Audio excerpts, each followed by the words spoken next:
大家可能睇我喺社交媒體啊、Facebook 啊、Instagram 啊，或者我WhatsApp 最近問朋友號，咦阿婆唔好做社工啦，咁啊係咪轉做美容業界啊咁樣？其實我覺得好稀奇㗎，咁係啊，咁其實真係不足為奇嘅。點解？就如果你有之前睇我之前嗰啲片咧，都知道唔好話你哋啦，或者身邊嘅朋友啊，其實我自己即係嗰個裏邊嗰個蛻變嘅過程啊、想法啊，都會經過一輪嘅蛻變，可以咁講，係啊。但係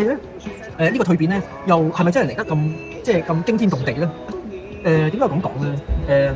因為我有時都會睇到我真係啲實例，我即係而家認識多咗、了解多咗 Vima 其他好多個合作嘅伙伴，包括而家做緊啦，或者甚至乎成功做得幾好嘅伙伴都好啦，好多其實都唔係做緊相關行業嘅，完全係同美容業界冇關，而且甚至乎有啲咧係幾靜下添，即係佢可能真係用家簡單用家，佢係啦，男人女人都有，係啊，即係話從事 Vima 嘅人，佢得出嚟成功嘅人咧，唔一定係有相關係數，即係唔係話一定你人脈網絡勁啲，又或者咧你口才勁啲，其實未必有關係。點解啊？因為最緊要翻去最根源就係我成日經常講嘅就係咁個產品 work 唔 work 啊嘛。咁如果個產品 work 嘅話，其實你係啞嘅，唔識，淨係識手語嘅，唔係點識 sell 嘅，都 sell 到，因為佢 work 啊嘛，真係改善皮膚，佢目的係要改善皮膚啊嘛，啱唔啱啊？係啊，咁首先你要了解佢係咪真係改善皮膚，呢個係最重要咯。咁咁有啲朋友都會問我咧聽過你講我試下用咗，都真係幾唔錯。但係你叫我即係要sell 人，咁啊真係問其實諗真啲，大家諗下，有時唔好俾 sell 呢個詞困惑住，其實可能係一個分享。你試想下，如果你有一樣好嘅嘢，你用開，我舉個例下牙膏，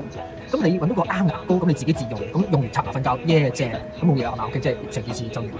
但係唔係喎，我知道我有朋友啲牙有問題，或者係即係佢用即係應該可能對佢都有幫助喎。咁你就會轉化多少少，進一步幫大家分享啊！我唔 sell 佢嘅喎，我真係想佢好啊嘛。就正如大家頭先講咗，呢個產品係想改善膚質嘅。咁你身邊有冇啲朋友可能係面對緊，或者曾經好耐到而家都有各種唔同嘅問題？我唔敢講話即係所有嘅皮膚問題 Vima 都可以解決晒，但係可以係幾多可能性啊嘛。因為佢已經有好多唔同各類我哋皮膚嘅一啲問題上有好多改善嘅，呢個係我覺得值得可以試下。唔同嘅年紀啦、年齡層啦、男女啦、唔同嘅皮膚膚質啦，樣樣都係一個可能唔同面對皮膚朋友嘅人係可以去試下。好啦，再講得深入啲，就算我話我用咗，我又想不如試下去做分享。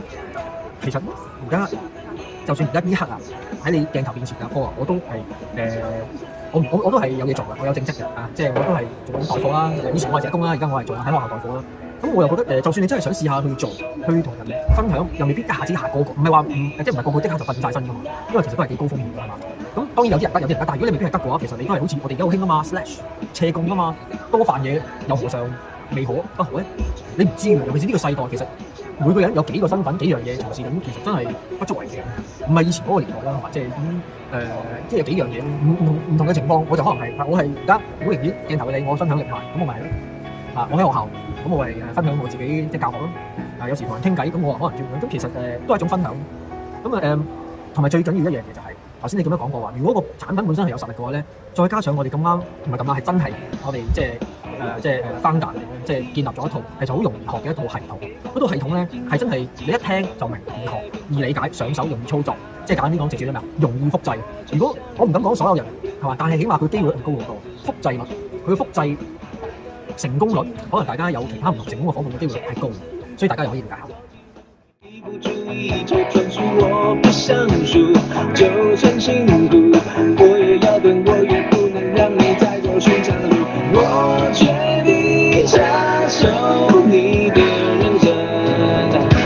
讓你的時尚不完，你的時尚不